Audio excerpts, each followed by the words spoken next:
Four-legged family members. Who gets the pets during a divorce?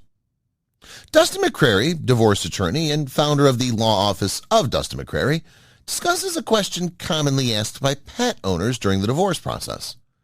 As anyone who has a pet knows, a pet is more than property. Our pets are part of our family. They give us unconditional love and bring joy to our lives. Most of us love our pets very much, and although they're certainly different and distinct from our children, when a divorce occurs, many people often wonder who will get the pets after the divorce, or if sharing ownership of the pets is possible. Understandably, this can become a difficult and emotionally charged issue quite quickly during a divorce. As with all divorce issues, what might happen with the pet typically depends upon the law of the state in which the divorce is taking place. While some states do treat pets almost like children, hearing evidence and coming up with a time-sharing schedule, North Carolina does not. In North Carolina, pets are treated just like any other kind of property, no different from a house or a car or a bank account. This means that a judge will not lay out a schedule for time-sharing of a pet or anything of that nature.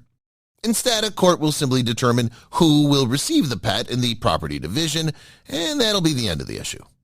The good news is that if the parties choose to settle their divorce by agreement, that agreement can, if the parties choose, include their pets and can arrange any schedule for ownership or time sharing with the pets that works best for the family. Ultimately, though, this might not end up being the best choice. Unlike the case with children, you cannot sit your pet down and rationally talk about life changes and why you're making the transition from one home to two. A pet simply isn't going to understand any of that, and it may be difficult and unsettling to your pet to be shuttled back and forth between homes. In many cases, the best thing to do is simply to decide for one spouse to keep the pet.